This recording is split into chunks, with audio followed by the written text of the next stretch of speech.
حضرت عمر گھر میں بیٹھے تھے تو ان کا بیٹا بھی ساتھ بیٹھا تھا. کسی مسئلے پر بات ہونے لگی. حضرت عمر نے اپنی بات کی مضبوطی میں نبی پاک علیہ السلام کا ایک فرمان سنایا. تو آپ کا صاحبزادہ کہنے لگا ابا جی وہ تو ٹھیک ہے، لیکن جب یہ لفظ اس کی زبان پہ ہے تو حضرت عمر نے تلوار نکال دی.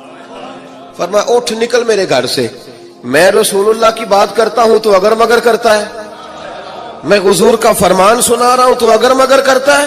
نکل جا، کوئی جگہ نہیں تیرے لیے، چل دوڑ جا. جو میرے نبی پاک کا فرمان آنے کے بعد اگر مگر کرے وہ عمر کی چھت کے نیچے نہیں رہ سکتا.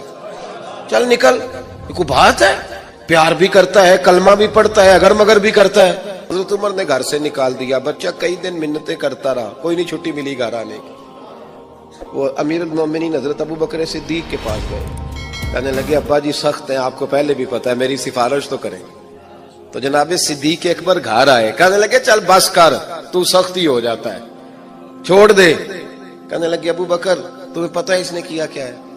کہا ہاں، یہ کہتا ہے کہ حدیث میں وہی تائید ہی کرنے لگا تھا بس، لیکن نکل گیا منہ سے. کیا لفظ ہے حضرت عمر کے. فرمانے لگے ابو بکر دل پہ ہاتھ رکھ کے بتا، تیرا بیٹا ایسے کرتا تو کیا کرتا؟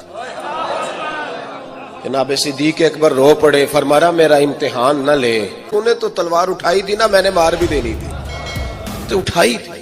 اگر مگر یہ غلام ہے، یہ نبی پاک کا غلام ہے. اس کو کہہ دیا جھوٹ حرام ہے تو کہتا میرا گزارا نہیں.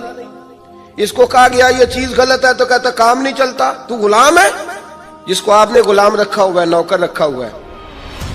آپ اس کو کہیں جا 5 کلو چینی لے آ، وہ اگر آپ سے کہے نہیں 2.5 کلو منگا لو، مان لو گے بات؟ وہ کہے نہیں جی ابھی ٹائم نہیں، 5 کلو کیسے اٹھاؤں گا، بڑا مشکل کام ہے، 10 کلو سبزی بھی تو لانی ہے، تو مان لیتے ہو؟